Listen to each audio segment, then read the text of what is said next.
Hey YouTubers, welcome to part 4 of our little Linux series. We're going to do a couple things here. We're going to learn how to output stuff into a file with commands, and we'll see what happens from there. So let's say I type the word testing and hit enter.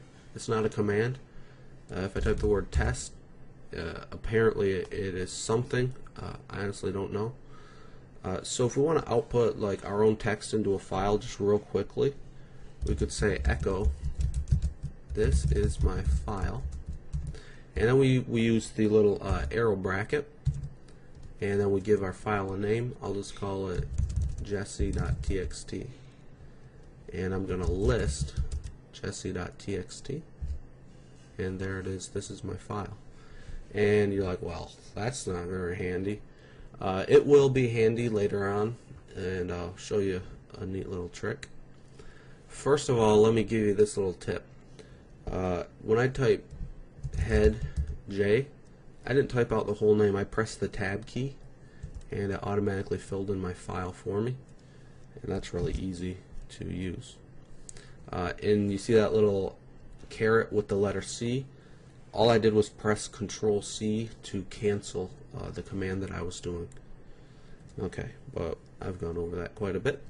So I'm going to make another file. Actually, let's do echo new into Jesse 555.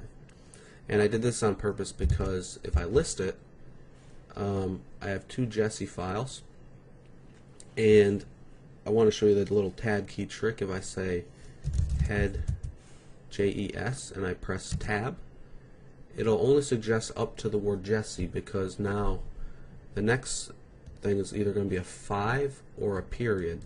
So if I type 5 and press tab, it'll fill in that one. It has to know which one to do. You can also do an asterisk. So if I did Jesse 5 star, it'll do that. But that's a bit more dangerous to use, because if I did remove of Jesse star and I forgot to put the 5 here, and I didn't consider that this is going to actually remove all of these that start with Jesse, so you got to be careful with that. And no, actually I'm going to remove everything in this directory. Remove all RF, everything. Okay, so let's go a directory down and see what's here. If I wanted to list a bunch of my virtual hosts, I don't have any on this server, but if we pretended these were virtual hosts, these folder names, we could do something like this: ls output to root/vhosts.txt, and I'll go to cd root, and I'll type head vhost, and it just nicely gives me all the file names in a text file. Pretty cool. So it's not too hard to output stuff into a file. You can group your commands and output those too. For example, I'm going to do chkconfig, check configuration, which are your system services. So if I wanted to just output the status of this line in there, this is a little tricky, but I'll just type the command again. I'll do the pipe character, and I'll do grep, which looks for a line of text. I'll type httpd, and I will output it, and I'll just output this into abc.txt. Okay, so I'll type head abc.txt, and that outputs the file, the contents into that nice little folder. And while you're sitting here, you might be thinking, what is check config?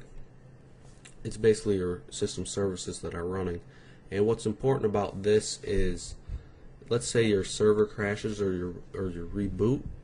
Depending on the status of these levels, these are what will automatically turn back on.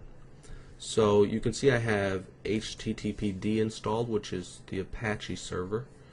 You'll most likely have this well, a lot of people do when they use Linux. Maybe you won't.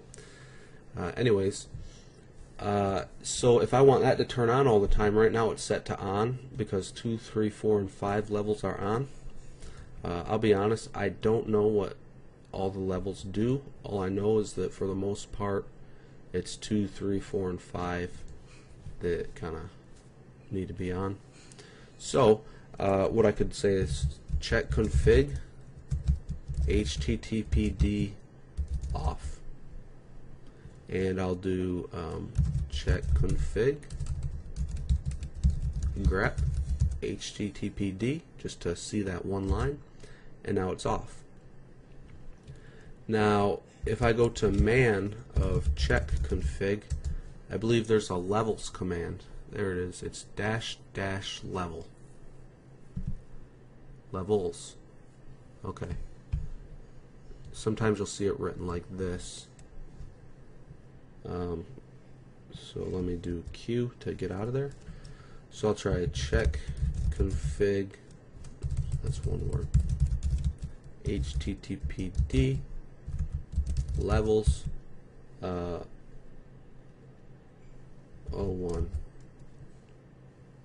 Oh, one level. Check config. I'm honestly not playing with check config day and night that much. I just use the word on and off, so maybe that's what I'll just stick to. Let's say check config HTTPD on. Okay. So I hope I didn't throw you off with the check configuration thing.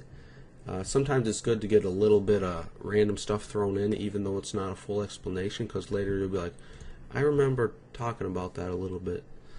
The last thing I'm going to show you, it might come in handy. It's called the history command. Whoops. History. And this is the history of commands you typed in. Isn't that beautiful? So if you had like a long command that you couldn't remember and you keep hitting your up arrow and you can't find it, just type the word history.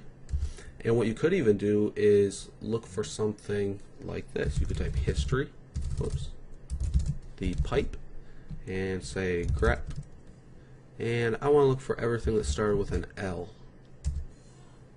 And that didn't find anything, and it should have. What did I do wrong? Grep head. Okay. Well, there's my head commands. How about, I wonder if I did nano, grep nano. Yep, I did some nano commands, and this just shows a history of commands. Okay, cool. I guess we'll do one more thing, and this will be relevant if you're using Linux or Mac and you're not using PuTTY where you're pre-configured to connect to another server. If you wanted to connect to another server, what you could say is SSH, and then you need a username. So I don't actually have one for this example, but let's just say test. That's my username. I'll say username @ and then the host. Your host could be an IP or it could be a domain name, as long as the records are mapped correctly. So I could just say 192.da.da.da.da.da, and when you try to connect to that, it'll usually ask you for a key and a password. That's not a real address, but I thought I'd throw that in there with you. Also, I would suggest maybe getting something like a notepad and just writing down commands, or a cheat sheet. Those help too, because there's a lot of stuff to remember, and I'm always learning something new. But I hope this tutorial helped you guys, and have a nice day. Bye.